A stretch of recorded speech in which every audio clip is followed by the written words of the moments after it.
ഈശോയുടെ അതിദാരുണമാ പീഡാസഹനങ്ങളെ ഓർത്തെന്നും പിതാവേ, ഞങ്ങളുടെ മേൽ ലോകം മുഴുവന്റെ മേൽ കരുണയുണ്ടാകേണമേ.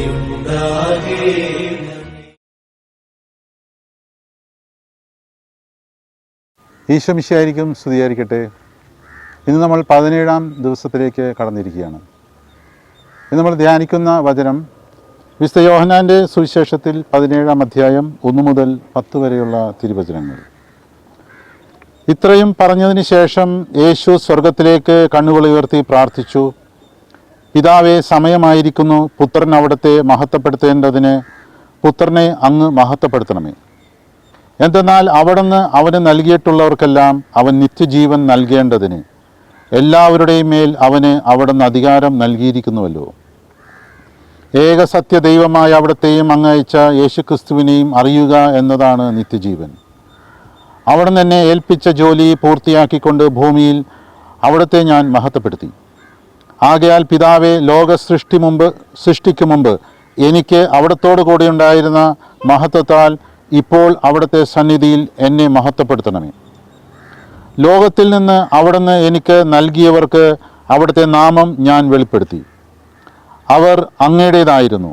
അങ്ങ് അവരെ എനിക്ക് നൽകി. അവർ അങ്ങയുടെ വചനം പാലിക്കുകയും ചെയ്തു. അവിടുന്ന് എനിക്ക് നൽകിയതെല്ലാം അങ്ങിൽ നിന്നാണെന്ന് അവർ ഇപ്പോൾ അറിയുന്നു. എന്തെന്നാൽ അങ്ങ് എനിക്ക് നൽകിയ വചനം ഞാൻ അവർക്ക് നൽകി. അവർ അത് സ്വീകരിക്കുകയും ഞാൻ അങ്ങയുടെ അടുക്കൽ നിന്ന് വന്നുവെന്ന് സത്യമായി അറിയുകയും അങ്ങെന്നെ അയച്ചുവെന്ന് വിശ്വസിക്കുകയും ചെയ്തു. ഞാൻ അവർക്ക് വേണ്ടിയാണ് പ്രാർത്ഥിക്കുന്നത്, ലോകത്തിന് വേണ്ടിയല്ല. അങ്ങ് എനിക്ക് തന്നവർക്ക് വേണ്ടിയാണ് പ്രാർത്ഥിക്കുന്നത്. എന്തെന്നാൽ അവർ അവിടത്തേക്കുള്ളവരാണ്. എനിക്കുള്ളതെല്ലാം അങ്ങയുടേതാണ്, അങ്ങേക്കുള്ളതെല്ലാം എൻ്റേതും. ഞാൻ അവരിൽ മഹത്വപ്പെട്ടിരിക്കുന്നു. കർത്താവിൻ്റെ സുവിശേഷം. ഈശോ തൻ്റെ ശിഷ്യന്മാർക്ക് വേണ്ടി പ്രാർത്ഥിക്കുന്ന ഭാഗമാണ് നമ്മളിപ്പോൾ വായിച്ചത്. വിശുദ്ധ മത്തായിയുടെ സുവിശേഷത്തിൽ 21-ാം അധ്യായം 33 മുതലുള്ള തിരുവചനങ്ങളിൽ മുന്തിരിത്തോട്ടത്തിലെ കൃഷിക്കാരുടെ ഉപമ നമ്മൾ വായിക്കാറുണ്ട്. ഈശോ ഇങ്ങനെ പറയുന്നു: ഒരു വീട്ടുടമസ്ഥൻ ഒരു മുന്തിരിത്തോട്ടം നട്ടുപിടിപ്പിച്ചു. അതിന് ചുറ്റും വേലി കെട്ടി അതിലൊരു മുന്തിരിച്ചക്ക് സ്ഥാപിക്കുകയും ചെയ്തു. ഗോപുരം നിർമ്മിക്കുകയും ചെയ്തു. അനന്തരം അത് കൃഷിക്കാരെ ഏൽപ്പിച്ചിട്ട് അവൻ പോയി. വിളവെടുപ്പ് കാലം വന്നപ്പോൾ അവൻ പഴങ്ങൾ ശേഖരിക്കാൻ ഭൃത്യന്മാരെ കൃഷിക്കാരുടെ അടുത്തേക്ക് അയച്ചു. എന്നാൽ കൃഷിക്കാർ ഭൃത്യന്മാരിൽ ഒരുവനെ പിടിച്ചടിക്കുകയും മറ്റൊരുവനെ കൊല്ലുകയും വേറൊരുവനെ കല്ലെറിയുകയും ചെയ്തു. ആ ഉപമയിൽ നമ്മൾ വായിക്കുകയാണ്, ആ മുന്തിരിത്തോട്ടത്തിൻ്റെ ഉടമസ്ഥൻ ഫലങ്ങൾ എടുക്കാൻ വേണ്ടി ഭൃത്യന്മാരെ അയച്ചു. അവരെല്ലാവരെയും തല്ലുകയും കൊല്ലുകയും ഒക്കെ ചെയ്തു. 2 പ്രാവശ്യം അയച്ചു. അങ്ങനെ തന്നെ അവർ ചെയ്തു. പിന്നീട് ഇങ്ങനെ അവൻ പറയുകയാണ്, എൻ്റെ പുത്രനെ അവർ ബഹുമാനിക്കും എന്ന് പറഞ്ഞ് സ്വപുത്രനെ തന്നെ അവരുടെ അടുക്കിലേക്ക് അയച്ചു. തൻ്റെ സ്വന്തം പുത്രനെ അയക്കുകയാണ് യജമാനൻ. അവനെ കണ്ടപ്പോൾ കൃഷിക്കാർ പരസ്പരം പറഞ്ഞു, ഇവനാണ് അവകാശി, വരുവിൻ, നമുക്കിവനെ കൊന്ന് അവകാശം കരസ്ഥമാക്കാം. അവർ അവനെ പിടിച്ച് മുന്തിരിത്തോട്ടത്തിന് വെളിയിലേക്ക് എറിഞ്ഞ് കൊന്നുകളഞ്ഞു. ഇത് ഈശോ പറയുന്നത് പുത്രനെ കുറിച്ച്. മുന്തിരിത്തോട്ടത്തിൻ്റെ ആ ഉടമയുടെ പുത്രനെ അയക്കുകയാണ്.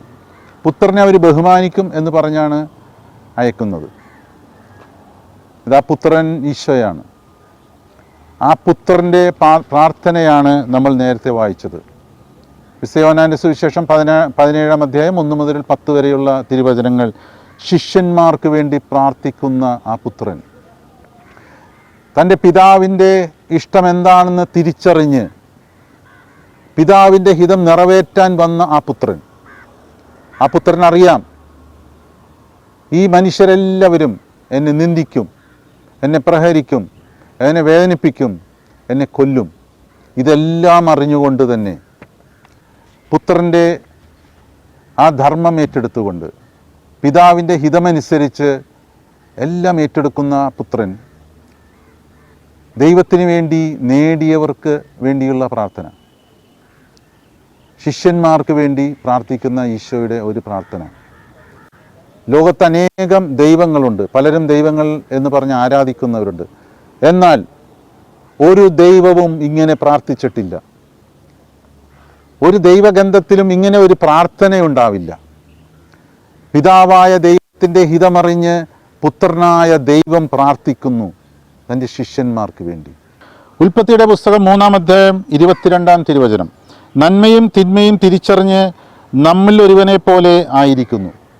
അതായത് ആദവും ഹൗവയും വിലക്കപ്പെട്ട കനി തിന്നതിന് ശേഷം ദൈവം പറയുകയാണ്, അവർ നന്മയും തിന്മയും തിരിച്ചറിഞ്ഞ് നമ്മളിൽ ഒരുവനെ പോലെ ആയിരിക്കുന്നു. പക്ഷെ എന്താ പ്രത്യേകത? അത്രയും നാൾ അവർ ദൈവത്തോടൊപ്പമായിരുന്നു, എന്നാൽ ഇന്ന് അവർ പർദീസയ്ക്ക് പുറത്താണ്. നന്മയും തിന്മയും തിരിച്ചറിഞ്ഞു, പക്ഷേ അവർ ദൈവത്തോടൊപ്പം അല്ല വസിക്കുന്നത്. ഈശോ വന്നത് എന്തിനാണ്? നമ്മളെല്ലാവരും ദൈവത്തോടൊപ്പം വസിക്കുവാനുള്ള യോഗ്യത നൽകാനാണ് ഈശോ വന്നത്. അതുകൊണ്ടാണ് ഈശോ അങ്ങനെ പ്രാർത്ഥിക്കുന്നത്. ഒരു പുരോഹിതൻ്റെ പ്രാർത്ഥനയാണ് ഈശോയുടെ പ്രാർത്ഥിക്കുന്നത്. വിശുദ്ധ യോഹന്നാൻ്റെ സുവിശേഷത്തിൽ 17-ാം അധ്യായം 3-ാം തിരുവചനം നമ്മളിങ്ങനെ വായിക്കുന്നത്, ഏക സത്യദൈവമായ അവിടത്തെയും അങ്ങയച്ച യേശുക്രിസ്തുവിനെയും അറിയുക എന്നതാണ് നിത്യജീവൻ. അപ്പോൾ ഈശോ പറയുന്നത് നമ്മൾ ഈശോയെ അറിയണം. ഇപ്പോൾ നേരത്തെ നന്മയും തിന്മയും തിരിച്ചറിഞ്ഞപ്പോൾ ആദവും പർദീസയിൽ പുറത്തായി, അവർ ദൈവത്തിൻ്റെ കൂടെയല്ല. ഇന്ന് ഈശോ പറയും നമ്മൾ ദൈവത്തിൻ്റെ കൂടെ വസിക്കണം. അതിനെന്താണ്? നമ്മൾ ദൈവത്തെ അറിയണം. ഇപ്പോൾ ഒരു ഉദാഹരണം ഇങ്ങനെ പറയാം. ഒരു സ്ഥലത്ത് ഒരു ഫാക്ടറി ഉടമസ്ഥനുണ്ട്, അദ്ദേഹത്തിന് ഒരു മാനേജറുണ്ട്. മാനേജർ എല്ലാ ദിവസവും ജോലിക്ക് ശേഷം ഫാക്ടറി ഉടമസ്ഥൻ്റെ അടുത്ത് വന്ന് കാര്യങ്ങളെല്ലാം ധരിപ്പിക്കും. അപ്പോൾ ഈ മാനേജർ എന്തെങ്കിലും തെറ്റ് ചെയ്തിട്ടുണ്ടെങ്കിൽ ഉടമസ്ഥൻ അത് ചൂണ്ടിക്കാണിക്കും. അപ്പോൾ ഈ മാനേജർ ഉടമസ്ഥനോട് പറയും, സാർ അത് തെറ്റായിപ്പോയി, ഞാനിനി ആവർത്തിക്കില്ല. എന്തുകൊണ്ടാണ് മാനേജർ അങ്ങനെ പറയുന്നത്? ആ മാനേജർക്ക് തൻ്റെ ജോലി നഷ്ടപ്പെടരുത്, മാസാവസാനം അദ്ദേഹത്തിന് ശമ്പളം ലഭിക്കണം. അതിനുവേണ്ടി മാത്രമാണ് മാനേജർ ക്ഷമ ചോദിക്കുന്നത്. എന്നാൽ നമ്മൾ മനസ്സിലാക്കുക, ഈ ഫാക്ടറി ഉടമസ്ഥൻ്റെ മകനാണ് മാനേജറെങ്കിൽ ആ മകൻ പതിവ് പോലെ വൈകുന്നേരം തൻ്റെ പിതാവിൻ്റെ അടുത്ത് വന്ന് ഫാക്ടറിയിലെ എല്ലാ കാര്യങ്ങളും പറയും. അപ്പോൾ ഈ മാനേജർ ഈ മകൻ ചെയ്ത എന്തെങ്കിലും ഒരു പോരായിക പിതാവ് ചൂണ്ടിക്കാണിച്ചാൽ ഈ മകൻ മാപ്പ് പറയുക മാത്രമല്ല, മകൻ്റെ ഉള്ളിൽ ഒരു വിചാരമുണ്ടാകും. എന്താണ്? ഇത് നമ്മുടെ സ്വന്തം ഫാക്ടറിയാണ്, ഞാൻ തെറ്റ് ചെയ്താൽ ഈ ഫാക്ടറി ബിസിനസ്സിനെ അത് ബാധിക്കും. അപ്പോൾ എന്തുകൊണ്ടാണ്? മകനായതുകൊണ്ടാണ് ആ തെറ്റ് ചെയ്യുമ്പോൾ അല്ലെങ്കിൽ മാപ്പ് പറയുക മാത്രമല്ല, അതിനി ആവർത്തിക്കില്ല എന്ന് തീരുമാനിക്കും. അത് മകനാണെങ്കിൽ മാത്രമേ ചെയ്യുള്ളൂ. ഒരു ജോലിക്കാരനാണെങ്കിൽ അങ്ങനെ ചെയ്യില്ല. ഈശോ നമ്മോട് പറയുന്നത് നമ്മൾ മക്കളാണ്, മക്കളെങ്കിൽ അവകാശികളാണ്. അപ്പോൾ മക്കളാണെങ്കിൽ മക്കളുടേതുപോലെ പെരുമാറണം. നമ്മൾ ഒരു ജോലിക്കാരുടെ പോലെ വന്ന് ദൈവത്തിൻ്റെ അടുത്ത് വന്ന് കുറേ കാര്യങ്ങൾ പറയുന്നവരല്ല, നമ്മൾ മക്കളാണ്. അപ്പോൾ ഈശോ പറയുന്നത് നമ്മൾ മക്കളായി തന്നെ ജീവിക്കണം. അതാണ് ഈശോ നമ്മളെയും ദൈവത്തെയും ഒന്നിപ്പിക്കുന്ന പ്രാർത്ഥനയാണ് ഈശോയുടെ പ്രാർത്ഥിച്ചത്. ഇന്ന് അനേകം പുരോഹിതന്മാർ നമുക്ക് വേണ്ടി പ്രാർത്ഥിക്കുന്നു, പരിശുദ്ധ കുർബാനയിൽ നമുക്ക് വേണ്ടി പ്രാർത്ഥിക്കുന്നു. അപ്പോൾ നമ്മൾ ദൈവത്തെ അറിയണം, അറിയുന്നതാണ് നിത്യജീവൻ. എങ്കിൽ ഒരു പരിശുദ്ധ കുർബാനയിൽ സംബന്ധിച്ച് കഴിയുമ്പോൾ നമ്മൾ ദൈവത്തെ അറിയണം. ദിവ്യകാരുണ്യം സ്വീകരിക്കുമ്പോൾ നമ്മൾ ദൈവത്തെ അറിയണം. കുമ്പസാരിക്കുമ്പോൾ നമ്മൾ ദൈവത്തെ അറിയണം. വചനം വായിക്കുമ്പോൾ നമ്മൾ ദൈവത്തെ അറിയണം. വചനം വായിച്ചു, ബുദ്ധിയിൽ മനസ്സിലാക്കി, പക്ഷെ അതുകൊണ്ട് കാര്യമില്ല. ദൈവത്തെ അറിയുക, അറിയുമ്പോഴാണ് നിത്യജീവൻ ലഭിക്കുന്നത്. നമ്മൾ ധൂർത്തപുത്രൻ്റെ ഉപമയിൽ നമ്മൾ വായിക്കുന്നുണ്ട്, ധൂർത്തപുത്രൻ പിതാവിൻ്റെ അടുത്ത് അങ്ങ് ദൂരെ പോയി, എല്ലാം നഷ്ടപ്പെട്ടു, സുബോധമുണ്ടായപ്പോൾ തിരിച്ചു വന്നു. നമ്മൾ പരിശുദ്ധ കുർബാനയിൽ പങ്കെടുക്കുമ്പോൾ സുബോധമുണ്ടാകുന്നുണ്ടോ? ദിവ്യകാരുണ്യം സ്വീകരിക്കുമ്പോൾ സുബോധമുണ്ടാകുന്നുണ്ടോ? കുമ്പസാരിക്കുമ്പോൾ ശ്രദ്ധിക്കണം, ചെയ്ത തെറ്റുകൾ പല പ്രാവശ്യം ഏറ്റുപറയുമ്പോൾ സുബോധമുള്ളവൻ എങ്ങനെ ചിന്തിക്കും? ഇനി ഞാൻ ഇത് ആവർത്തിക്കരുത് എന്ന് ചിന്തിക്കും. നമുക്കറിയാം ആ ധൂർത്തപുത്രൻ്റെ ഉപമയിൽ അതിനു മുന്നിൽ നമ്മൾ ഇങ്ങനെ വായിക്കുന്നു, നാണയം നഷ്ടപ്പെട്ട ഉപമ വായിക്കുന്നു, കാണാതായ ആടിൻ്റെ ഉപമയും നമ്മൾ വായിക്കുന്നുണ്ട്. നമുക്കറിയാം നാണയത്തിന് സ്വന്തമായി ആ നഷ്ടപ്പെട്ട ആ ഇടത്ത് കിടക്കാനേ സാധിക്കുള്ളൂ. നാണയത്തിന് സ്വന്തമായി തിരിച്ച് യജമാൻ്റെ അടുത്ത് വരാൻ സാധിക്കില്ല. അതുപോലെ തന്നെ ആട് നഷ്ടപ്പെട്ട് അത് പല വഴിക്ക് പോവുകയാണ്. എന്നാൽ മനുഷ്യൻ്റെ പ്രത്യേകത എന്താണ്? ആ ധൂർത്തപുത്രൻ്റെ ഉപമയിൽ ഈശോ ശരിയായി ചൂണ്ടിക്കാണിക്കുന്നുണ്ട്. സുബോധമുണ്ടായപ്പോൾ തിരിച്ച് പിതാവിൻ്റെ അടുത്തേക്ക് വന്നു. ഈശോ പറയാണ്, നമ്മൾ അനേകം ഔദാശിക ശുശ്രൂഷകളിലെല്ലാം നമ്മൾ പങ്കെടുക്കുന്നുണ്ട്. സുബോധമുണ്ടാകുമ്പോൾ തിരിച്ച് ദൈവത്തിലേക്ക് നമ്മൾ കടന്നു വരണം. നമുക്ക് പ്രാർത്ഥിക്കാം. ഈശോ വന്നത് നമ്മളെല്ലാവരും തിരിച്ച് ദൈവത്തിൻ്റെ അടുത്തേക്ക് കൊണ്ടുവരുവാനാണ്. നമ്മൾ സുബോധമുണ്ടായി ദൈവത്തിലേക്ക് തിരിച്ചു വരാൻ തുടങ്ങുമ്പോൾ തന്നെ ദൈവം തൻ്റെ പുത്രനായ ഈശോനെ അയച്ച് നമ്മളെ ഏറ്റെടുക്കും. ആ ധൂർത്തപുത്രൻ്റെ പിതാവ് ധൂർത്തപുത്രൻ്റെ അടുക്കലേക്ക് ചെന്നതുപോലെ ഈശോ നമ്മുടെ അടുക്കിലേക്ക് കടന്നു വന്ന് നമ്മളെ കെട്ടിപ്പിടിക്കും. നമുക്ക് പ്രാർത്ഥിക്കാം. ഈശോയെ, ഞങ്ങൾ ഒരുങ്ങുകയാണ്.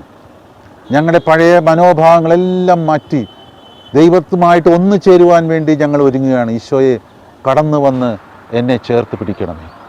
പിതാവിൻ്റെയും പുത്രൻ്റെയും പരിശുദ്ധാത്മാവിൻ്റെ നാമത്തിൽ ആമേൻ. ഈശോയുടെ അതിദാരുണമാ പീഡാസഹനങ്ങളെ ഓർത്തിന്നും പിതാവേ, ഞങ്ങളുടെ മേൽ ലോകം മുഴുവന്റെ മേൽ കരുണയുണ്ടാകേ.